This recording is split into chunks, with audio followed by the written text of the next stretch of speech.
Office in Austin, San Antonio has issued a severe thunderstorm warning for Caldwell County, Hayes County, Guadalupe County, southeastern Blanco County, southeastern Kendall County, north central Bexar County, Comal County, until 10:15 p.m. Central Daylight Time.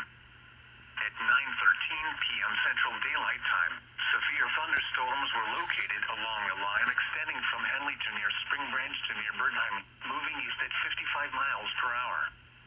Hazard, 60 miles per hour wind gusts and penny-size hail. Source, radar indicated. Impact, expects damage to roofs, siding, and trees.